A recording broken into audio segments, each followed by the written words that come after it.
Now we start next topic, transformer. Transformer है क्या वास्तव में? एसी करंट को one place to other place आसानी से पहुंचाने के लिए हम ट्रांसफॉर्मर का यूज करते हैं। ये दो प्रकार के होते हैं, एक होता है स्टेप अप, दूसरा होता है स्टेप डाउन।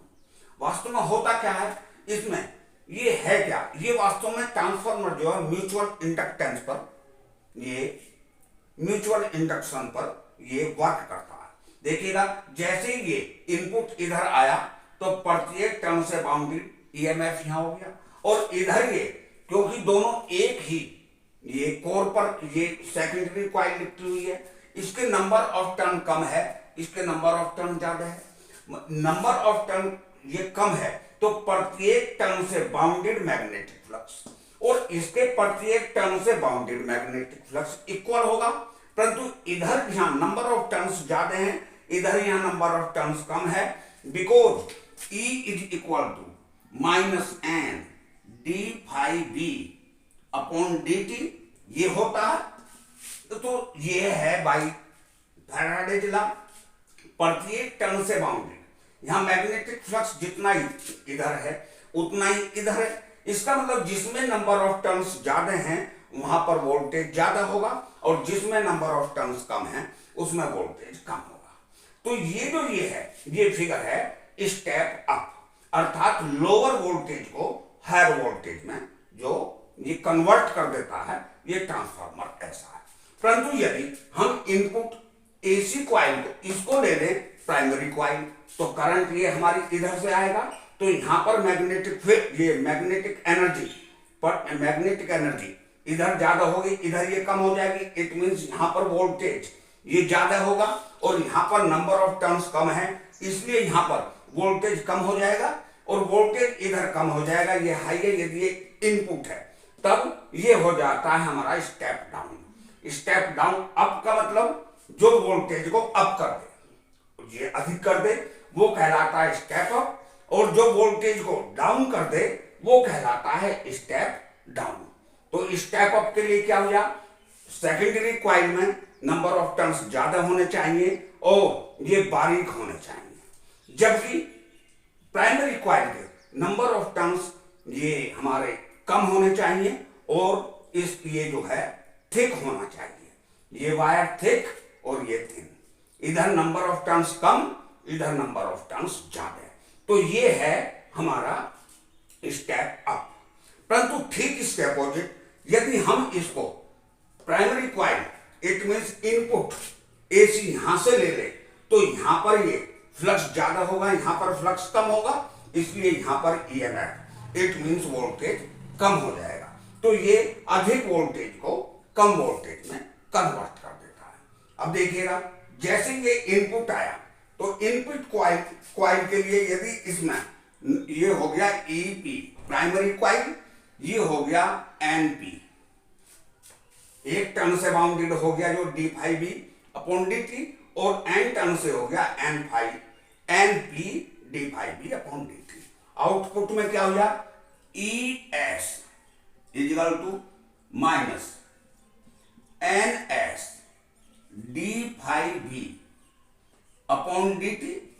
और यदि एनर्जी लॉस जीरो है, इट मींस इसमें एनर्जी लॉस जीरो है, तब हमारा EP is equal to VP is equal to EP is equal to minus N P D phi B upon D T, and V S is equal to E S is equal to minus N S D phi B upon D T. यदि हम second को, इस equation को इससे divide कर दें, तब ये हो जाएगा V S upon VP is equal to N S upon N P. Number of turn पर हो गया। तो देखिएगा इसको यदि हम, बट यदि इनपुट पावर जितनी आई है उतनी ही आउटपुट पावर है, it means energy loss zero है, then I we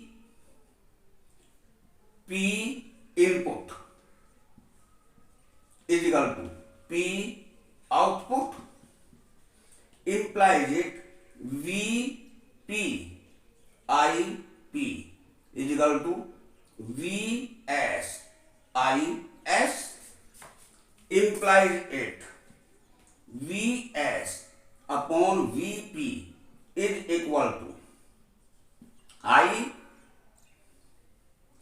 P upon IS। तो यहां पर ये हो गया, इसके उसमें इसके स्थान पर ये रख दें तो ये हो गया हमारा Vs upon Vp is equal to IP upon IS is equal to NS upon NP। ये कहलाता है हमारा K, ये ट्रांसफार्मर रेशियो।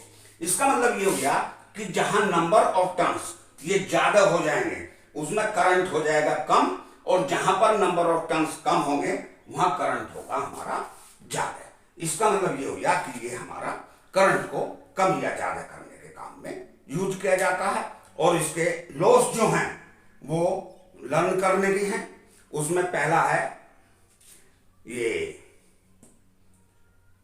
कॉपर लॉस, दूसरा है एनर्जी लॉस, तीसरा है ये जो हमारा कोर के कारण इसमें लॉस हुआ है रेसिस्टेंस लॉस।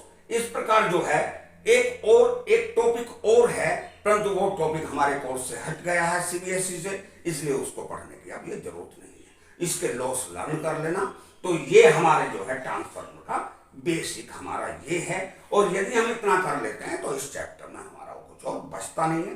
नेक्स्ट वाले सेशन में हम जो हैं इस चैप्टर से रिलेटेड इंपॉर्टेंट एग्जांपल्स और क्वेश्चन कराएंगे। ओके बेटा, ओके, थैंक्स। सब्सक्राइब करिएगा और लाइक करिएगा। Thank you.